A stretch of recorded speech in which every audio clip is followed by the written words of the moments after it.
সীতার উদ্ধারে সুগ্রীবের অঙ্গীকার। সুগ্রীব বলেন, শখে না জানো বিশেষ, কি জানি কেমনে বীর গেল কোন দেশ। যথায় যাউক তার নাহিক এরান, বানর লইয়া তার বধিব পরাণ।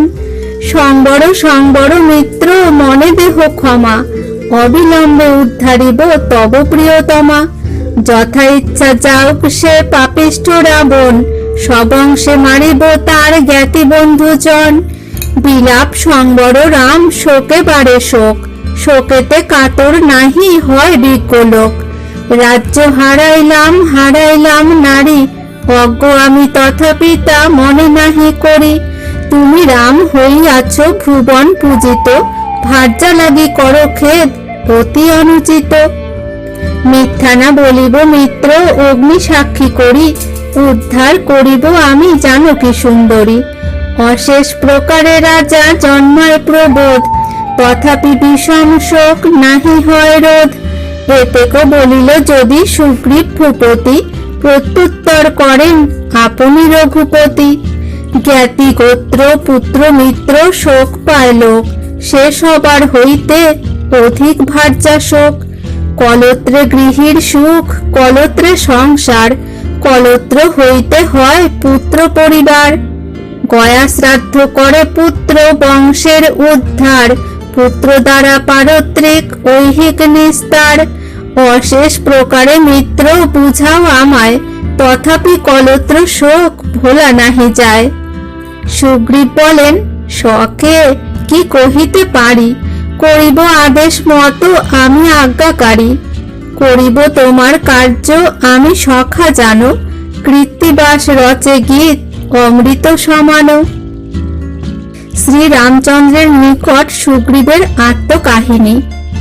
শ্রীরাম বলেন, মিত্র বিনা প্রয়োজন, হেন কালে হেন কথা কহে কোনজন। আপনি দেখিলে মিত্র আমার যে ক্লেশ, অবশ্য করিবে তুমি সীতার উদ্দেশ।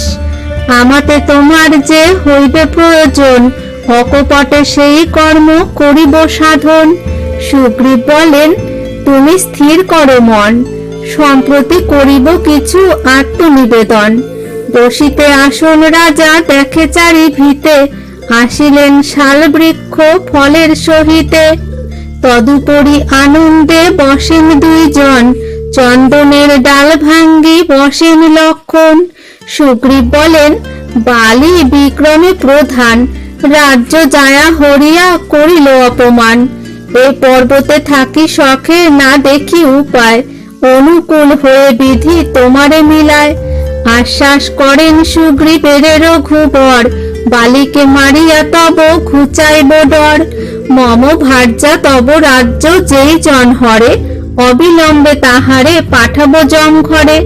উভয় ভ্রাতায় কেন হইল বিবাদ, বিশেষ শুনিতে চাহি কার অপরাধ। সুগ্রীব বলেন, আমি বিবাদ না জানি, বিশেষ করিয়া কহি শুনো রঘুমণি। ছিলেন অক্ষয় নামে রাজা মহামতি, আমরা উভয় ভ্রাতা তাহার সন্ততি। কিছুকাল পরে পিতা পাইলেন স্বর্গ, রাজ্য দিতে উভয়ে আসিল পাত্রবর্গ। জ্যেষ্ঠ ভ্রাতা বালিরাজ বিক্রম সাগর, ধর্ম কর্মে রত সদা সমরে তৎপর। মন্ত্রীগণ তাহারে দিলেন রাজ্য ভার, পরে বালি দিল মোরে রাজ্য অধিকার। পরস্পর পরম সৌহৃদে করিবাস, না জানি বিরোধ সদা হাস্য পরিহাস। বিধির নির্বন্ধ কভু না হয় খণ্ডন, বিবাদের কথা শুনো কমল লোচন। প্রীতিরূপে দোহে করিলাম রাজ্য ভোগ, হেন কালে করিলেন বিধাতা দুর্যোগ। মায়াবী দুন্দুভি নামে দুই সহোদর, পাইয়া ব্রহ্মার বর দানব দুর্ধর। দুই ভাই মায়ায় মহিষ রূপ ধরে, মায়াবী নিশীতে আসে জিনিতে তাহারে। বুঝিবারে যায় বালি সবার নিষেধে, পশ্চাতে গেলাম আমি ভাই অনুরোধে। পালাইল দানব দেখিয়া দুইজনে, আমরা ভ্রমণ করি তার অন্বেষণে। চন্দ্র আলো করিয়াছে যাই দেখা দেখি, সুরঙ্গে প্রবেশ করে দানব পাতকী। বালি বলে, ভাই থাকো সুরঙ্গের দ্বারে, যাবৎ দানব মারি নাহি আসি ফিরে। আমি কহিলাম, দৈত্য হলো নিরুদ্দেশ, সংশয় স্থানেতে তুমি না করো প্রবেশ। করজোড়ে বলিলাম তবু নাহি মানে, সুরঙ্গে প্রবেশ করে দানব যেখানে।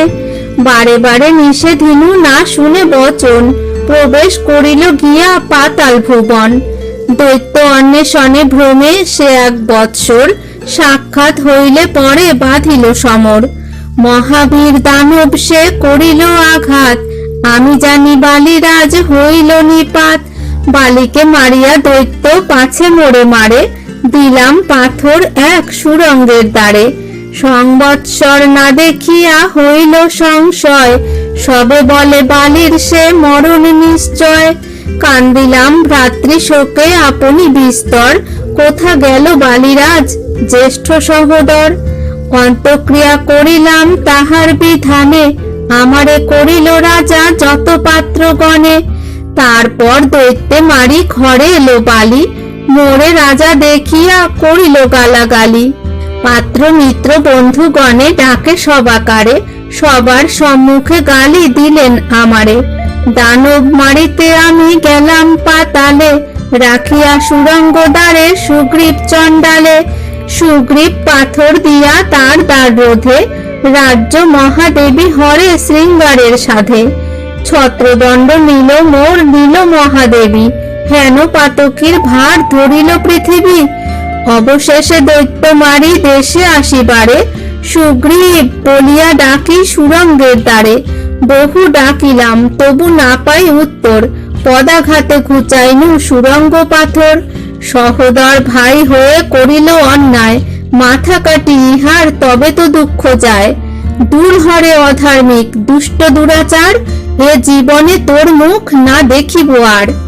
পায়ে পড়ি করিলাম বহু স্তুতিবাদ, সেবক হইয়া থাকি ক্ষম অপরাধ। আমার নাচিল ইচ্ছা হই আমি রাজা, মন্ত্রীগণ করিলেন পালিবারে প্রজা। বহু স্তব করিলাম না শুনে বচন, বলিল আমার লাগি বহু পাত্রগণ। পায়ে পড়ি যত বলি বালি নাহি শুনে, ক্রোধে বলে যারে দুষ্ট যেখানে সেখানে। বারে বারে বলি তবু না শুনিস কথা, একটা চাপড়ে ভাঙ্গি আয় তোর মাথা। দেখিয়া বালির কোপ ভীত হয়ে মনে, পলাইয়া আসিলাম এই অপমানে। এই অপরাধ প্রভু আমি অপরাধী, বনে বনে ফিরি দুঃখে আমি তদবধি। বলিল সুগ্রীব পূর্ব বিবাদ কথন, এক চিত্তে শুনিলেন শ্রীরাম লক্ষণ। শ্রীরাম বলেন, মিত্র পড়েছ সংকটে, কেমন সাহসে থাকো দেশের নিকটে। সুগ্রীব কহেন কথা শ্রীরামের পাশ, ঋষ্যমুখ পর্বতের শুনো ইতিহাস। মায়াবীর কনিষ্ঠ সে দুন্দুভি মহিষ, অগ্রজের বার্তা শুনি ক্রুদ্ধ অহর্নিশ। বিক্রমে মহিষাসুর কারে নাহি গণে, সমুদ্রে হাকারে গিয়া জুঝিবারে মনে। সমুদ্র বলিল, মম যুদ্ধ না আইসে, যাও হিমালয়া চলে রণের উদ্দেশ্যে। হিমালয় পর্বত শঙ্করের শ্বশুর, তার ঠাই গেলে তব দর্প হবে চূর। ধনুকের গুণেতে যেমন বাণ ছোটে, চক্ষুর নিমেষে গেল পর্বত নিকটে। শৃঙ্গাঘাতে পর্বতেরে করে খান খান, চিন্তিত হইয়া গিরি করে অনুমান। পর্বত জানিল তবে চিন্তিয়া সংসার, যাহাতে মহিষাসুর হইবে সংহার। বলিল, মহিষাসুর তুমি মহাবলী, কিষ্কিন্ধায় যাও তুমি যথা আছে বালি। বল বুদ্ধি চূর্ণ হবে শুনো উপদেশ, বালির মধুর বনে করহ প্রবেশ। রাজভোগ মধু বন রাজার ভাণ্ডার, বন ভাঙ্গি মধু খেয়ে করহ সংহার। বালি রাজা না সহিবে মধু অপচয়, প্রাণেতে মারিবে তোরে বালি মহাশয়। তোর জ্যেষ্ঠ মায়াবী যে ছিল মহাবলী, তাহারে মারিল সে বানর রাজ বালি।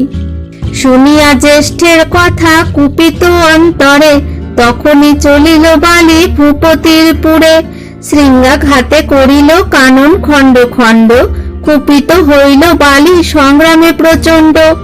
বীর ধরা পড়ে বীর কাকালি বেরিয়া, দ্বিগুণ ইন্দ্রের মালা পড়িল বেরিয়া। স্ত্রীগণ বেষ্টিত বালি আসিল নির্ভয়, তারাগণ মধ্যে যেন চন্দ্রের উদয়। রুষিল মহিষাসুর আরক্ত লোচন, স্ত্রীগণ সম্মুখে করে তর্জন গর্জন। মধুপানে মত্ত তুমি ঘূর্ণিত লোচন, মত্ত জন মারি নাহি মোর প্রয়োজন। প্রাণদান দিনু তোরে আজিকার তরে, আজি রাত্রি বঞ্চ গিয়া কৌতুক শৃঙ্গারে। সুখে রাত্রি বঞ্চ গিয়া প্রত্যুষে সমরে, বল বুদ্ধি চূর্ণ করি বধিব তোমারে। স্ত্রীগণের বালি পাঠাইল অন্তপুর, বীর দাপ করি বলে শুন রে অসুর। রণে প্রবেশিলে বুঝি রণের পরীক্ষা, পড়িলে বালির হাতে তোর নাহি রক্ষা। যমরাজ যদি ধরে আছে প্রতিকার, বালির স্থানেতে কারো নাহি কো নিস্তার। স্বর্গ মর্ত পাতালে যতেকু বীরগণ, আসিলে আমার যুদ্ধে অবশ্য মরণ। কপটে বাঁচিতে চাহ কালিকার তরে, সে কথা থাকুক আজি যাও জম ঘরে। কুবুদ্ধি হইল তোর মোর সঙ্গে রণ, মোর দোষ নাহি তোর ললাট লিখন। পলাইয়া যারে তুই লইয়া পরাণ, আজিকার দিবস দিলাম প্রাণদান। কোপেতে মহিষাসুর কাপে থর থর, পুনশ্চ বলিছে তারে বালি কপীশ্বর। আগে মোরে বধ পরে বুঝিব বিক্রম, তোর ঘা সহিয়া তোরে দেখাইব জম। যত তোর শক্তি থাকে তত শক্তিহান, এই দণ্ডে আমি তোর বধিব পরাণ। রুশিয়া দুন্দুভি দৈত্য দুই শৃঙ্গ মারে, খান খান করিয়া বালির অঙ্গ চিরে। সর্বাঙ্গ বিদীর্ণ বালি তবু নাহি হটে, অশোক কিংসুক যেন বসন্তেতে ফুটে। দৈত্যের বিক্রম দেখি বালিরাজ হাসে, গাহিল কিষ্কিন্ধা কাণ্ড কবি কৃত্তিবাসে।